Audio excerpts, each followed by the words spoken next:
I'm going to share some secret knowledge with you about how Chinese words work that very few people know, even advanced Chinese speakers, even native speakers. And if you watch to the end, I guarantee it will make mastering Chinese vocabulary way easier and way faster for you. And you know what? Even if you're not learning Chinese, this will just be something super interesting to share at your next dinner party. So let's get into it. So first off, what is the difference between a Chinese character and a Chinese word? What makes a Chinese word a word? Well, Chinese characters are morphemes. They are the smallest grammatical unit of a language. That applies to all languages as far as I know. So essentially, Chinese characters or morphemes are the smallest part of Chinese that has actual relevant meaning to the language. Let's use an English example to illustrate this whole morpheme idea, because I realize it can get confusing if you've never heard of it. So let's take the word unexpected. That's actually made of 3 different morphemes: un, expect, and ed.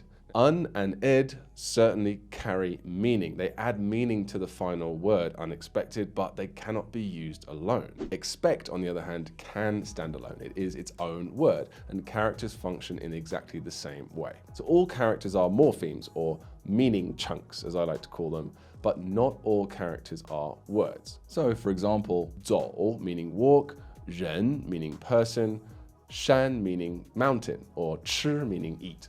These are all standalone words, whereas these ones here, like 左 means the past, 名 means name, and 间 means tip of something, but they can't be used alone. They're only used in compound words such as 昨天, yesterday, 有名, famous, or 舌尖 meaning tip of the tongue. There are also a substantial number of Chinese words that are made up of multiple characters or syllables, but only a single morpheme. Now, while characters or single syllable morphemes can be words and sometimes they're not words, multiple syllable morphemes are always words, and they come from 2 different sources. They're either from ancient Chinese or they are borrowed foreign words. So let's start with the foreign words, because that's the easiest one to understand. So the word sofa in Chinese is pronounced shafa, and these 2 characters that make it up are purely chosen for the sound. They have absolutely nothing to do with the final meaning of sofa whatsoever. Sha means sand, and fa means to send out. This next example, 可乐 means cola. So 可 means can, and 乐 means happy. Now, that has nothing to do with the final meaning. It's purely just for the sound. 可乐. Same with 黑客, which is taken from the word hacker. Now, all 3 of these examples are words, but they're only 1 morpheme, even though they're multiple characters. Whereas the vast majority of Chinese words made up of more than 1 character are more than 1 morpheme. So for example, 昨天 is 2 different morphemes that combine to mean yesterday. And if you look at the individual characters, they clearly have a very close relationship to the final meaning. And that's what makes them different. Whereas these 3 examples are actually just a single morpheme that has its own standalone meaning. There's so many more examples of these borrowed foreign words.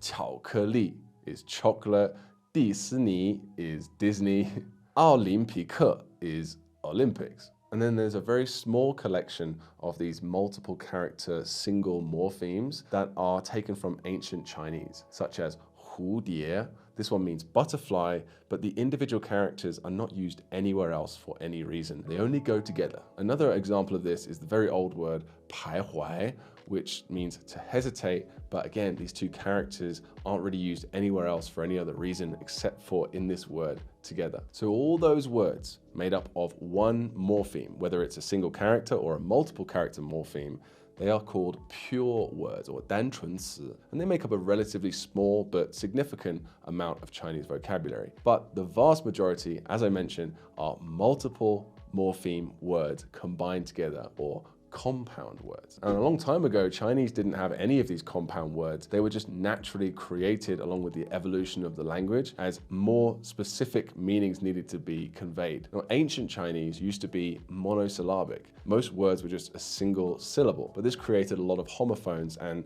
naturally the language evolved to have compound words. And there are 7 types of these compound words. And once you understand all these different types, it makes learning Chinese words so much more fun and so much easier as well. So let's start off with the first type of Chinese compound words. And these are called 数宾式, or verb what, as we translate it to be. So with these words, the first character is always a verb, a doing or action word, and then the second character is what the verb is verbing, what's being done to. So for example, 吃饭, to eat, and then a meal. So this, as a compound word together, means to eat a meal, breakfast, lunch, or dinner. Now I'll give you a few more examples and see if you can guess what the actual word means just by looking at the individual characters. So 有钱, have what? Money. That means rich. How about this next one? 看, to look, 书, book. Look book. What might that mean? Let me think. It means to read. Next one. 睡, to sleep, 觉, the noun of sleep, to sleep asleep. It means sleep. As you can see, Chinese, very logical once you know the characters and you understand a little bit about word structure.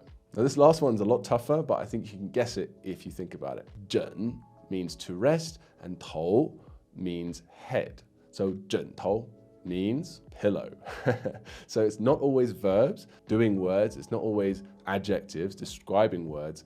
Often it can also be nouns too. This next type of Chinese compound word are called 补充式, or as we like to translate them, verb how. So with this one, the first character again is a verb, but the second character instead is a result of the verb. Let me show you what I mean with an example. So this word here, see if you can guess what it means if you don't already know. So 说 is to speak, that's the verb.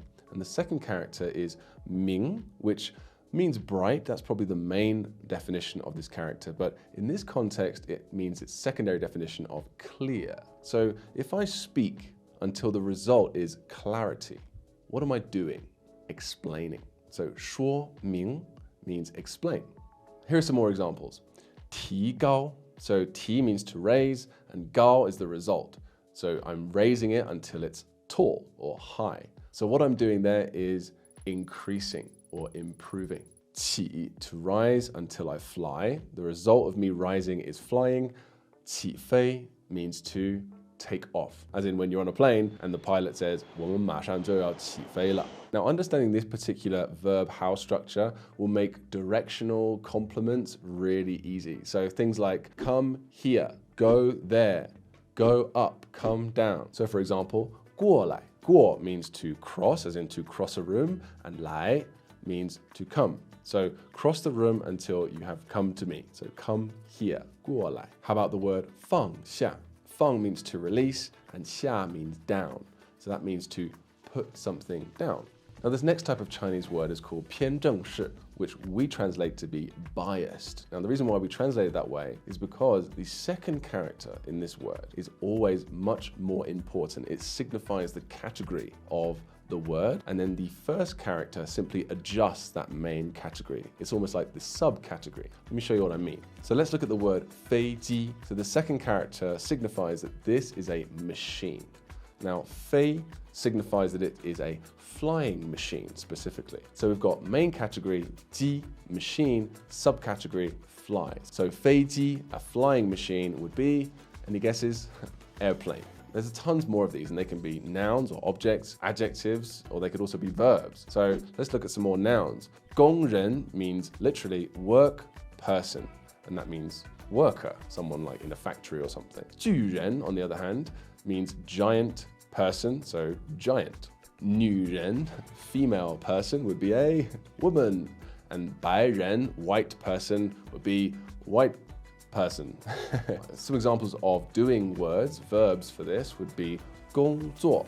So 做 means to do, but what kind of to do? It's a 工 to do, a work to do, which means work. Or 迟到. So 到 means to arrive, but how did you arrive? Let's adjust that with late. 迟. So that means to arrive late. 迟到. 慢走 is made up of the characters slow, 慢, and leave, 走. So leave is the main thing that's happening, the main category, if you like, and slow is adjusting it. So leave slowly, and that is how we say take care in Chinese. If someone's leaving your house, you say 慢走. This type of biased word can also be adjectives. So for example, you have cold, 冷, but if you say 冰冷, that means super cold, ice cold. You can also say 火热, fire hot, which means not just hot, but blazing hot. This next type of Chinese compound word are called 并列式 or parallel, as we translate it. This comes in several different subtypes, if you like. But the key to understanding this type of compound word is that both morphemes or characters involved have the exact same power or weight within the compound word, unlike biased. So these two characters can be exactly the same meaning, or they can be similar in meaning, they could be related, or they could even be the opposite. And there's a very small group where one of the meanings or both of the meanings of the characters have actually been lost over time. This is very rare though. Usually you can still see the logic between the two characters. So let's have a look at this first group where both characters or morphemes within the compound word have exactly the same meaning. So for example, 认识 is made up of two characters, both meaning to know in Chinese, and it makes the final meaning of to know.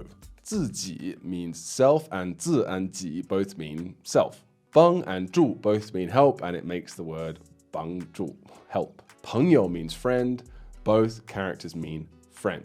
Really simple. Next we have a subtype of these parallel compound words where both characters are similar, not necessarily exactly the same, but very similar. So for example, 时间, but 时 is more like a specific time, such as when something happened, whereas 间 is more like a duration of time. But together, 时间 means time. The word 学习 means learning or to learn, and it's made up of 学, which is more like study, so learning sort of the theory behind things, whereas 习 is more about practice. But you can't really learn something unless you study it, the theory behind it, and also put it into practice. That's very much true with language acquisition, isn't it? So together, these two characters mean learn. What about 兄弟? 兄 means big brother, 弟 means little brother, and together they make 兄弟, which means brother, but more in the sense of, hey bro, what's up, kind of brother. 爱好, 爱 which means to love, combined with 好 which means to like something. Love like means hobby. My love like is studying Chinese. Then we have the parallel compound words with two characters or morphemes that are completely opposite. For example, 左右 is left and right combined, and it means roughly. 大小, big and small, means size. And 矛盾, one of my favorite Chinese words of all time, is spear and shield. So for this one, you have to look into the backstory behind this. It's an old Chinese story where a spear salesman is saying, there's nothing that can't be pierced by my spear. And then the same guy says, oh, my shields, there's nothing that can pierce them. So that is called a 矛盾, a spear and shield, which means contradiction. And then we also have 多少, much and little, meaning how much. This next subcategory is where the two characters are of equal weight, but they are just related loosely to each other, and it forms an interesting final meaning. There's relatively few words like this, but they're super interesting. See if you can guess what these mean. 心血. This is made up of the characters heart and blood, and together these two characters mean hard work. Now in English we would say something more like blood, sweat and tears, but in Chinese it's more like 心血, heart, blood. Now this next one's a bit harder to guess, but maybe possible for some of you. 口齿, so mouth and teeth. Any ideas? Enunciation. And this final example is 骨肉, or bone and meat. So he's my bone meat. That means he is my flesh and blood. He is my family. Then finally, we have an even smaller subset of the parallel compound words where one of the characters, or maybe even both of the characters, has either completely changed its meaning or lost its meaning over time. So for example, 窗户 means window, but it's made up of door and window. Or how about this one? 忘记. Wang means to forget, and ji means to remember. But together, they actually just mean to forget. Now, this next type of compound word is called 重叠式, or duplicated, and it's simply two identical characters, one after another. And there are three main situations where you would see this. So one is to express affection. So we commonly see this kind of word type with family members. 妈妈, 宝宝, 哥哥. Another way these duplicate type of words are used is to express casualness. This is super common. So it's used with verbs such as 看看. So 看 means to look, but if you double it up, it's more like, oh, have a look. Or you could say 试试. shi means to try, but if you say 试试, it's more like have a try. Or 尝尝, taste, taste, have a taste. Now, duplicating is also really common with describing stuff. So instead of 乖, as in cute, you could say 乖乖的. Instead of just 酸 sour, you could say 酸酸的. And finally, you'll also see these duplicate kind of words when you're trying to express all of something. So for example, 人人, people means everyone. Or 天天, day means every day. This next type of compound word is called 附加式 or affixed. And there are 3 different types of affixed compound words: prefixes, infixes, and suffixes. And I gotta say, in my opinion, when you master this particular type of word, you're gonna get the most bang for your buck out of your time spent, because they just apply to so many words. And once you understand these affixed words, it's just gonna make so many hundreds, if not thousands of words so clear instantly. So let's get started with prefixes. There are only 7 of these in the entire language, and here they are. Now, chu we're not going to talk about because it's so rare. You'll see it for naming of days within Chinese New Year. So it's really specific, only like a handful of words use it. So let's get started with lao instead. Lao means old, but in the context of affixed words or prefixes, it indicates familiarity or seniority. So you'll see it in, for example, words like wife, 老婆. Po means lady, and 老 just adds that flavor of like, not just any lady, a very familiar lady whom I love. We also have a word that a lot of us Chinese learners would already have heard, 老外. Wai means outside, 老 just adds that expression of friendly familiarity.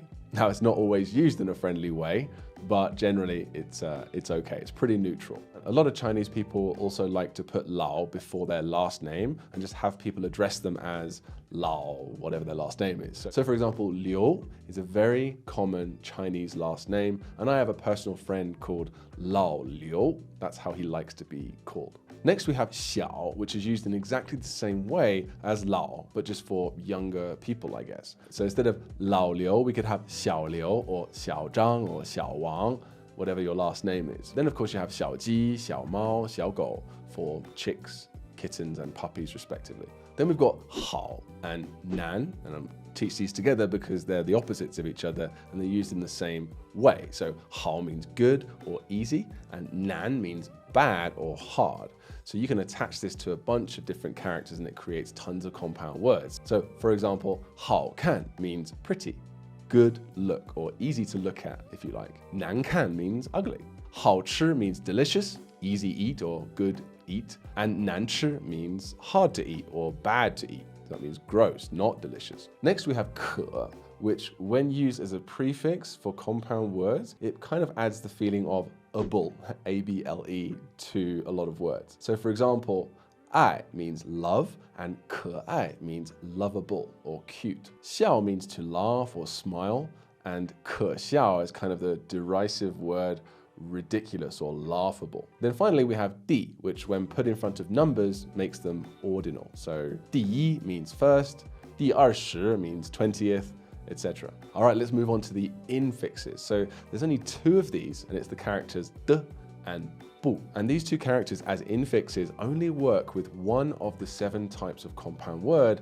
and that is verb result. So you can take either 的 or 不 and put it in between the 2 characters of the verb how compound word, and it will tell you whether or not that result can be achieved. So let me give you an example. The word 听懂 means to understand through listening. So that's 听 as the verb and 懂 is the result. But if you put a 的 in between those 2 characters, it changes it from understand to can understand or understandable. Whereas 听不懂 means I cannot understand. Now this can't be done with every single verb how word. It's a select few, but the ones that you can use it for are super common. So for example, 吃完 is a compound word that means to finish eating.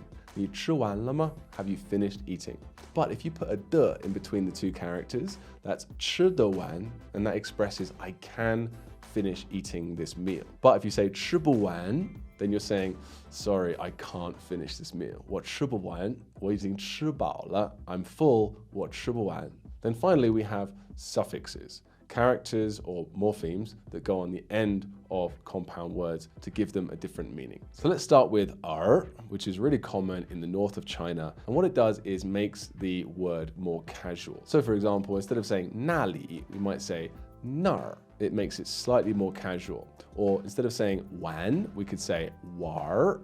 And again, adds that casual feel to it. This next one, 子, is always a fifth tone when it's a suffix, and it just makes nouns. So for example, 鞋 means shoe, 鞋子 is just another way of saying shoes. 骗 means to cheat, 骗子 means a cheater. 头 is another noun creator, and it is always a fifth tone when it's used in this way at the end of words. So for example, 舌头 is tongue, and it's made up of tongue and 头. We don't just say 舌 by itself, that would be snake, 舌. 骨头 is another one that's related to the body. 骨 means bone, but we don't just say 骨, we say 骨头.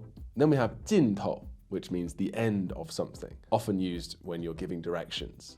路的尽头, and it's made up of 尽, which means use up, and of course, 头. Then we have 们, which is just a plural for human beings. So 我 is me or I, and 我们 is we. We have 朋友们 or 孩子们 or 邻居们. Then we have 家, which indicates an expert in a field. So 艺术 is art, but an 艺术家 is an artist. We also have 作家, writer, and 科学家, scientist. Now 姓 is a really cool one that just adds like ity or ness or ism or ship or ents. It basically makes things into nouns as well. So 可能 means possible or possibly, and 可能性 means possibility. 真实 means real or valid, and 真实性 is validity. Then we have 话, which kind of adds a eyes or if I on the end of different words. So for example, 进化. 进 means to advance or move forward or enter. 进化 means to evolve. 简单 means simple, but 简单化 means simplify. And 绿 is green, but 绿化 means, any guesses?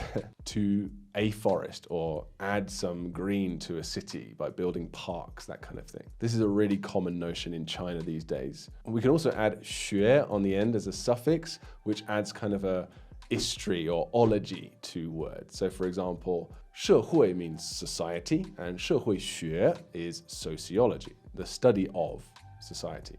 动物 means animal, and 动物学 means zoology, the study of animals. Now, I did save my personal favorite and what I consider to be the most interesting compound words for last. This final type of compound word in Chinese is what I like to call a subject-predicate kind of word, 主谓是.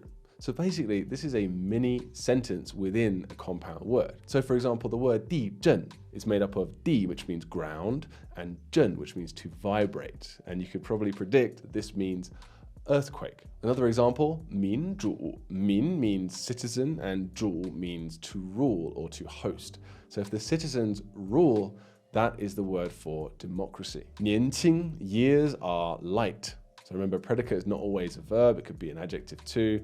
Something, what did the verb do, or what happened to the verb, or what is the verb like? That's what a sentence is, right? So 年轻, if your years are quite light, then you are young. 眼熟, 眼 means 眼睛, eyes, and 熟 means familiar. So something is familiar to your eyes, then it is familiar looking. 口臭, mouth, and smelly is halitosis. You get the idea. So there you go, guys. That is everything you need to know about Chinese words packed into one video. So what this is going to do for you is add another layer of understanding to every single word that comes up that you want to learn. And really the whole goal of that is simply to help you connect on a more personal and deep level with every word and be able to learn them faster and easier. But if you want our full guide to making mnemonics to master words really quickly, I'm talking like 100 words a day quite easily, then check out this video right here, and I'll see you in the next one. Bye-bye.